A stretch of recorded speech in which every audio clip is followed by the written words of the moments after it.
Selamat pagi semua. Hari ini kelompok kami akan mempresentasi tentang laporan posisi keuangan dan laporan arus kas.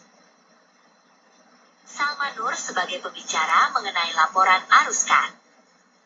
Sylvia sebagai pembicara mengenai laporan posisi keuangan. Dan Bu Eni Purwaningsi Sarjana Ekonomi Master Akuntansi sebagai dosen pembimbing kami.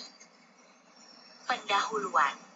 Laporan posisi keuangan memberikan gambaran tentang aset, kewajiban, dan ekuitas suatu usaha atau perusahaan pada titik waktu tertentu. Dan laporan arus kas menunjukkan pergerakan kas selama periode tertentu, seperti operasi, investasi, dan pendanaan. Bagian selanjutnya akan membahas secara detail mengenai laporan posisi keuangan. Laporan ini merupakan salah satu laporan keuangan utama yang memberikan informasi penting tentang kondisi keuangan suatu usaha. Pengertian laporan posisi keuangan. Balance sheet atau yang biasa yang disebut adalah salah satu dari 4 laporan keuangan fundamental dan merupakan kunci bagi financial modeling dan akuntansi. Neraca menampilkan total aset perusahaan dan bagaimana aset ini dibiayai, baik melalui hutang atau ekuitas. Ini juga bisa disebut sebagai laporan kekayaan bersih atau laporan posisi keuangan. Neraca didasarkan pada persamaan fundamental, yaitu aset sama dengan kewajiban ditambah dengan ekuitas. Dengan demikian, balance sheet dibagi menjadi 2 sisi atau bagian. Sisi kiri neraca menguraikan semua aset perusahaan, sedangkan di sisi kanan neraca menguraikan kewajiban perusahaan dan ekuitas pemegang saham. Apakah laporan posisi keuangan sama dengan neraca? Secara harfiah, posisi keuangan dapat diartikan sebagai keadaan atau status keuangan suatu perusahaan pada waktu tertentu. Istilah laporan posisi keuangan pada dasarnya memiliki arti yang sama dengan laporan neraca. Oleh karena itu, laporan ini juga dapat disebut sebagai laporan neraca perusahaan. Selanjutnya, komponen laporan posisi keuangan. Laporan posisi keuangan terdiri dari beberapa komponen utama yang memiliki gambaran menyeluruh tentang kondisi keuangan dalam usaha maupun perusahaan. Yang pertama, ada aset. Aset merupakan sumber daya yang dimiliki perusahaan dan diharapkan akan menghasilkan manfaat ekonomi di masa depan, seperti uang tunai atau kas, peralatan, dan properti. Selanjutnya, liabilitas atau kewajiban adalah utang yang harus dibayar oleh perusahaan kepada pihak lain. Lalu yang ketiga, itu adalah ekuitas, merupakan hak pemilik terhadap aset perusahaan dalam neraca setelah dikurangi dengan liabilitas atau kewajiban perusahaan. Tapi penjabaran akun tidak semudah itu ya. Mari kita perjelas. Yang pertama, aset. Memiliki struktur ibaratkan sebagai pemrograman. Di dalam folder aset terdiri dari folder aset lancar, aset tetap, dan aset tidak berwujud. Dalam folder aset lancar terdiri dari data nilai uang kas, piutang, persediaan, dan aset lainnya yang dapat diubah menjadi kas dalam waktu singkat. Lalu dalam folder aset tetap terdiri dari data nilai tanah, bangunan atau properti, peralatan, dan aset lainnya yang memiliki masa manfaat lebih dari 1 tahun.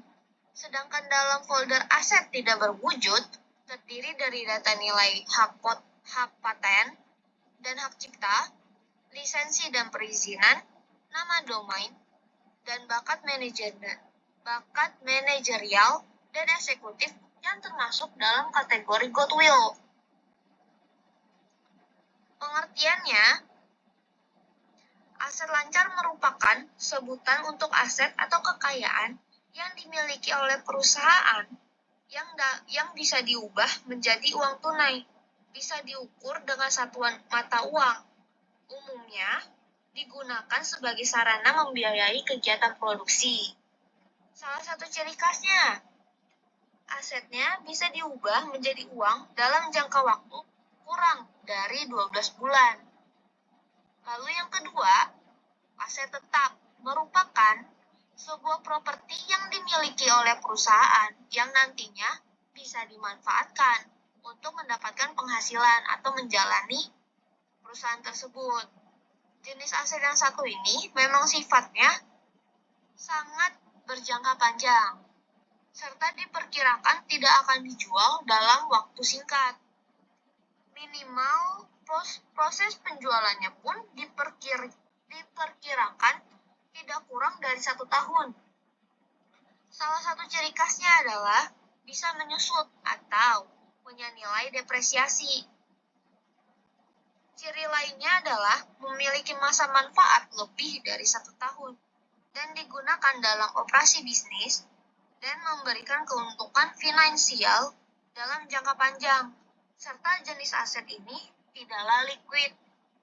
Dengan kata lain, jika perusahaan membutuhkan pembayaran atas suatu beban, nantinya aset tetap tidak akan digunakan sebagai sarana pembayaran. Selain itu, aset ini juga tidak bisa dengan mudah dikonversi menjadi uang kas. Selanjutnya, yang ketiga, aset tidak berwujud adalah aset yang tidak bisa dilihat bentuknya, namun manfaatnya akan didapatkan oleh perusahaan dalam waktu yang lama. Jenis aset yang satu ini cukup istimewa, karena hanya bisa dirasakan keuntungannya dan perusahaan tidak repot menyimpan barang fisiknya. Salah satu ciri khasnya adalah bukan berupa instrumen keuangan yang bisa digunakan untuk melakukan pembayaran atas beban-beban perusahaan secara langsung. Ciri lainnya adalah bersifat jangka panjang dan memiliki masa manfaat yang relatif lama bagi perusahaan. Biasanya proses pencairan aset tidak berwujud yang satu ini nantinya harus menuruti hukum yang berlaku. Oke, selanjutnya ada liabilitas. Memiliki struktur dalam folder liabilitas terdiri dari liabilitas jangka panjang, liabilitas jangka pendek, dan liabilitas kontingensi. Dalam folder liabilitas jangka panjang terdiri dari data nilai pinjaman jangka panjang dari bank, obligasi yang diterbitkan oleh perusahaan, dan utang sewa usaha yang lebih dari 1 tahun. Lalu dalam folder liabilitas jangka pendek terdiri dari data nilai uang utang dagang, biaya yang masih harus dibayarkan, dan juga utang pajak. Sedangkan dalam folder liabilitas kontingensi terdiri dari data nilai gugatan hukum dan jaminan produk. Pengertiannya, liabilitas jangka pendek adalah kewajiban finansial yang harus dilunasi dalam waktu kurang dari 1 tahun dan perlu dikelola dengan baik agar tidak mengganggu likuiditas perusahaan. Sedangkan liabilitas jangka panjang merupakan kewajiban finansial yang harus dilunasi dalam waktu lebih dari 1 tahun. Liabilitas kontingensi adalah kewajiban potensial yang mungkin terjadi di masa depan tergantung pada hasil dari peristiwa atau kondisi tertentu.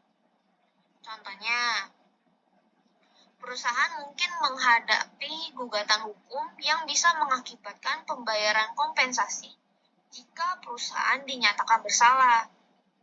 Nah, liabilitas kontingensi itu sulit diukur dan hanya dicatat dalam laporan keuangan jika kemungkinan terjadinya cukup besar dan nilainya dapat diestimasi dengan cukup akurat. Selanjutnya, kita bicara tentang ekuitas. Yang disebutkan tadi adalah merupakan hak pemilik terhadap aset perusahaan dalam neraca setelah dikurangi dengan liabilitas atau kewajiban perusahaan. Jika suatu perusahaan dilikuidasi dan semua utang perusahaan telah dipenuhi, maka ekuitas akan berperan mewakili semua uang yang nantinya dikembalikan kepada pemegang saham.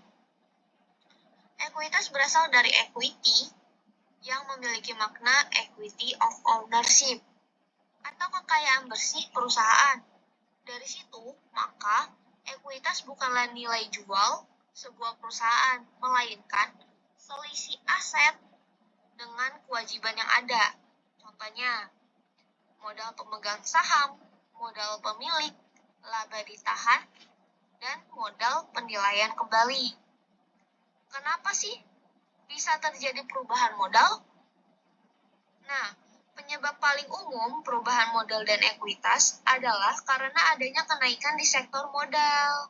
Hal ini berupa modal dari laba, tambahan investasi dari pemilik perusahaan, atau pengeluaran modal saham. Karena kenaikan inilah, modal kerja pun bertambah. Penyebab yang umum langsung berdampak pada perubahan modal serta ekuitas adalah saat perusahaan menderita kerugian, baik karena terdapat kejadian di luar dugaan atau rugi secara normal, keduanya akan menyebabkan adanya pengurangan modal. Lalu, penyebab selanjutnya, terdapat pengambilan barang atau uang oleh pemilik perusahaan demi kepentingan pribadinya sendiri. Selanjutnya kita membahas prinsip dasar penyusunan laporan posisi keuangan. Di sini saya sediakan 4, tapi saya akan menyebutkan beberapa lainnya nanti. Oke. Yang pertama, akuntansi akrual adalah pencatatan pendapatan saat terjadinya suatu transaksi. Walaupun pendapatan tersebut belum dibayar atau diterima oleh penjual, metode ini memberikan informasi keuangan yang lebih tepat dan akurat. Juga sudah tercantum di dalam Standar Pelaporan Keuangan Internasional atau IFRS dan prinsip akuntansi yang diterima secara umum atau GAAP, dan menjadi standar global untuk sebagian besar perusahaan, kecuali untuk bisnis yang sangat kecil atau perorangan. Akuntansi akrual biasa digunakan agar bisa mengukur aset dan juga ekuitas, karena di dalamnya mengakui pengaruh transaksi ataupun peristiwa lain yang terjadi tanpa harus memerhatikan kapan kas itu keluar ataupun masuk atau diterima. Kedua, prinsip biaya historis. Pencatatan informasi akuntansi pada prinsip ini didasarkan pada pencatatan biaya sesungguhnya yang dikeluarkan suatu perusahaan untuk memperoleh suatu barang ataupun jasa. 3. Prinsip pengungkapan penuh. Lewat prinsip akuntansi ini, penyajian informasi keuangan dilaporkan dengan lengkap dan penuh. Tujuannya tidak lain untuk mengetahui kondisi suatu perusahaan kapan dalam mengambil keputusan. Apabila informasi yang disajikan tidak lengkap, laporan keuangan tersebut dapat mengakibatkan kerugian para pemakainya karena pengambilan keputusannya mungkin saja meleset atau salah. Jadi akan ada kerugian gitu. Yang keempat, prinsip satuan moneter. Pada prinsip ini disebutkan bahwa transaksi keuangan dicatat, dinyatakan, dan diukur dalam satuan bentuk mata uang. Maka laporan keuangan tidak menggunakan konsep kualitatif berupa kinerja, prestasi, mutu kerja, dan lainnya yang tidak bisa diukur dalam satuan mata uang. Dan masih banyak prinsip lainnya seperti prinsip materialitas, prinsip kesinambungan usaha, prinsip periode akuntansi, prinsip entitas ekonomi, prinsip mempertemukan atau matching, dan prinsip konsistensi, dan banyak lainnya sebenarnya. Slide selanjutnya saya akan membahas fungsi laporan posisi keuangan. Yang pertama, mengevaluasi kondisi dan kinerja keuangan perusahaan secara menyeluruh. Yang kedua, sebagai acuan dasar dalam membuat keputusan yang strategis. 3. Sebagai dasar pertimbangan bagi investor dan stakeholder. 4. Sebagai penilaian kesehatan keuangan perusahaan. 5. Menentukan kemampuan perusahaan dalam menghadapi resiko dan tantangan pasar.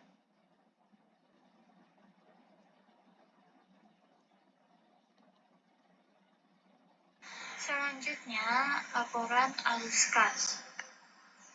Laporan arus kas atau cash flow statement adalah bagian dari laporan keuangan suatu perusahaan yang dihasilkan pada suatu periode akuntansi yang menunjukkan aliran masuk dan keluar uang kas perusahaan. Tujuan dari laporan arus kas ada 6. Yang pertama, menilai kemampuan entitas. Kedua, menganalisis kemampuan entitas. Ketiga, memahami pergerakan kas. Keempat, menilai likuiditas. Kelima, menilai solvabilitas. Dan yang keenam, menilai profitabilitas. Klasifikasi laporan arus kas ada 3, yaitu aktivitas operasional, aktivitas investasi, dan aktivitas pendanaan. Pertama ada klasifikasi arus kas. Aktivitas operasional adalah semua transaksi arus kas masuk dan lainnya yang berasal dari kegiatan operasional. Contoh dari arus kas masuk aktivitas operasional ada 4, yaitu penerimaan dari pelanggan, penerimaan piutang bunga, penerimaan refund dari supplier, dan penerimaan dividen. Sedangkan arus kas keluar contohnya pembelian barang dan jasa yang akan dijual, pembayaran gaji, pembayaran utilitas, dan beban sewa dan lain-lain. Kedua, klasifikasi arus kas aktivitas investasi adalah transaksi kas yang berhubungan dengan perolehan fasilitas investasi yang digunakan oleh perusahaan. Contoh arus kas masuk aktivitas investasi yaitu penjualan aktiva tetap, penjualan surat berharga yang berupa investasi, penagihan pinjaman jangka panjang. Sedangkan contoh arus kas keluarnya, pembelian barang investasi jangka panjang, pembayaran aktiva lain yang digunakan di kegiatan produktif, dan pembayaran aktiva tetap. Ketiga, klasifikasi arus kas aktivitas pendanaan merupakan bagaimana kas diperoleh untuk membiayai perusahaan termasuk operasinya. Contoh arus kas masuk aktivitas pendanaan yaitu penerimaan hutang luar negeri, penerimaan hutang obligasi, dan penerimaan pinjaman dari pemegang saham.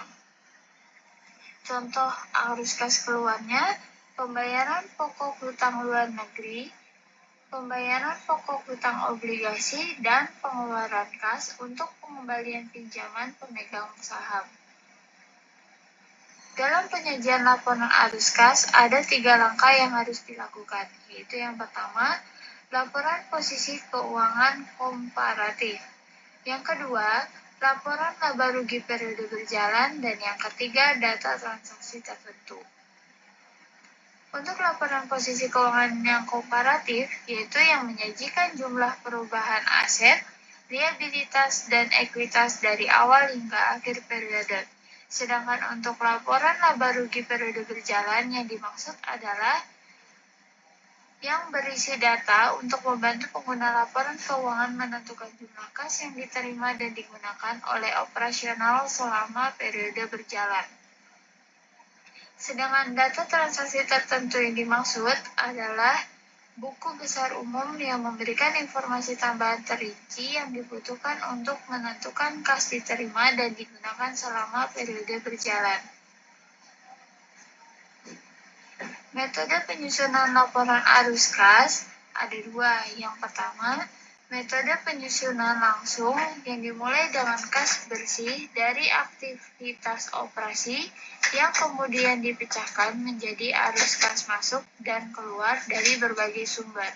Sedangkan metode tidak langsung adalah penyusunan laporan arus kas yang dibuat rekonsiliasi antara laba yang dilaporkan dengan aliran kas. Berikut terlampir contoh format metode langsung.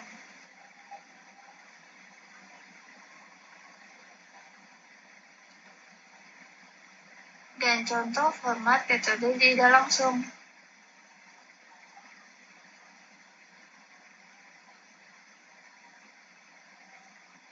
Manfaat laporan arus kas menurut investor yaitu adalah untuk menghasilkan keuntungan, membayar dividen, dan membiayai pertumbuhannya. Sedangkan menurut kreditur, dalam menilai kemampuan perusahaan untuk melunasi kewajibannya dan memenuhi pembayaran bunga. Sedangkan untuk manajemen, dalam membuat keputusan strategis seperti mengalokasikan sumber daya, menentukan strategi pembiayaan, dan memantau kinerja operasional. Laporan posisi keuangan dan laporan arus kas memiliki hubungan yang saling berkaitan yang berguna untuk mengetahui kondisi keuangan perusahaan.